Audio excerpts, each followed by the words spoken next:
Theresa May is facing the threat of a humiliating parliamentary defeat over Brexit after Labour warned that it would vote against her flagship Great Repeal bill unless she makes significant concessions, with only a few Conservative rebels needed to inflict defeat on the Prime Minister. The Shadow Brexit Secretary, Keir Starmer, told The Guardian he was putting the government on notice and demanded changes on matters from parliamentary scrutiny to workers' rights. Starmer's move to exploit the Prime Minister's weakness and formally reject her entreaties for Jeremy Corbyn's party to work alongside her came as the government faced further setbacks over its approach to Brexit. Ahead of the bill's publication on Thursday, the EU's chief negotiator Michel Barnier issued a warning to the UK that the clock is ticking on the two-year negotiation process. May said the bill was a key element of showing that the government is determined to deliver on the will of the British people. But in a sign of her weakened position, the Prime Minister declined to say in an interview that she would run in the next general election, describing her desire to stay in her job for the next few years. The head of the government's public spending watchdog, Amy Morse, suggested that the government's approach to Brexit could fall apart like a chocolate orange. The Conservative Remain supporting MP and government critic Nicky Morgan became chair of the influential Treasury Select Committee, thus positioning herself as a potential thorn in the side of the government's plans for leaving the EU.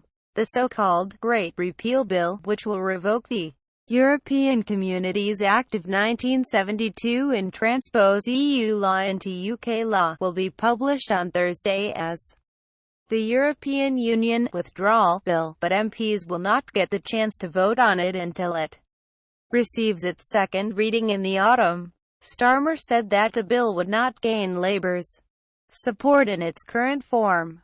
"We have very serious issues with the government's approach, and unless the government addresses those issues, we will not be supporting the bill," Starmer said. He said Labour would demand concessions in 6 areas.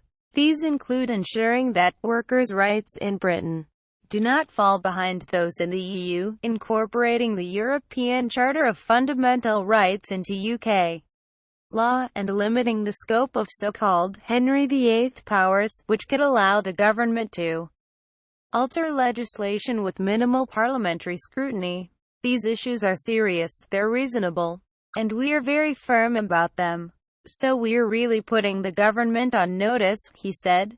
The news compounds the Prime Minister's difficulties after an extraordinary intervention from NAO chief Morse, whose rare interview reflects his growing concern over the direction of preparations for Brexit. He told journalists he was concerned about the risk that government departments were not acting coherently because of a lack of energy and leadership. "Leaving the EU is a negotiation," he said. "It means the results are uncertain and there needs to be fast and flexible and reaction in a unified way. We have an issue there because we have departmental government. What we don't want to find is that at the first tap it falls apart like a chocolate orange. It needs to be coming through like a cricket ball," he said. Morse added that he has asked to see, but not been shown, a ministerial plan to guide government departments through structural and legal changes for the UK to leave the EU. Morse said he has only received vague assurances that the government would support struggling departments trying to enact complex and expensive changes made necessary by Brexit. Before the publication of the bill, May used an interview with The Sun to attempt to lay to rest suggestions that her days as Prime Minister could be numbered. "What I want to do is just recognize that there is a job to be done here over the next few years," she said. "I want to get on with doing that job." While she acknowledged that the decision to call an early election had led to some pretty depressing moments, and that it did not quite go according to plan, she said that she still thought it had been the right decision. She said that she intended to be in office for a full term but added, "I have given my life to this Conservative Party and I will serve as long as they want me to serve." Starmer's move, meanwhile, signals a contrast to Labour's approach earlier this year, when Jeremy Corbyn divided his party and triggered a series of frontbench resignations by whipping MPs to vote with the government on triggering Article 50, the formal process of leaving the European Union. Now, after May's majority was wiped out in last month's general election, Labour is keen to use its increased leverage to secure concessions. Starmer demanded that the government spell out how rights being brought into UK law will be enforced. And after consulting with Welsh First Minister Carwyn Jones and Scottish Labour leader Kezia Dugdale, he called on the government to introduce a presumption that powers returning to the UK from Brussels should go automatically to the devolved nations instead of to Westminster. Challenged over whether Labour was seeking to block Brexit, Starmer said, "Nobody is seeking to frustrate the process. We are determined to ensure that the right approach is taken, and this is all about protecting the rights of citizens in Britain." He added, "I haven't seen any evidence that the Prime Minister has reflected on the outcome of the general election and indicated a willingness to change her approach to Brexit. On the contrary, she has reinforced the approach that she took to the electorate, with the government's working majority standing at just 13 including the backing of the Democratic Unionist Party's 10 MPs, Labour need to win over only a handful of Conservative rebels to inflict defeat." The Liberal Democrats, who fought the general election on a pledge to fight Brexit, said they would make the passage of the Great Repeal Bill hell for the government.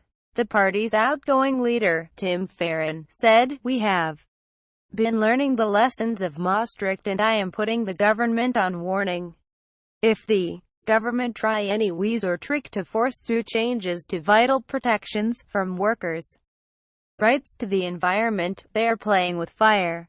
Vocal Tory critics of the Prime Minister's stance, such as Anna Soubry and Nicky Morgan, have generally been reluctant to vote against the government, but some backbenchers feel emboldened by the general election result, which they believe showed that voters rejected May's hard Brexit stance.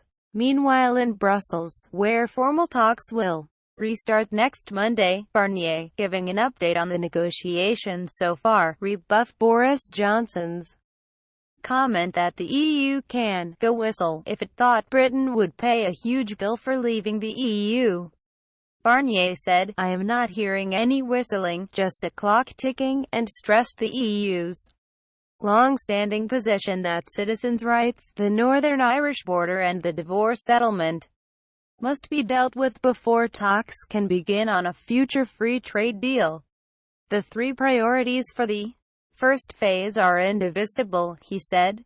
"Progress on one or two would not be sufficient in order for us to move on to the discussion of our future relationship."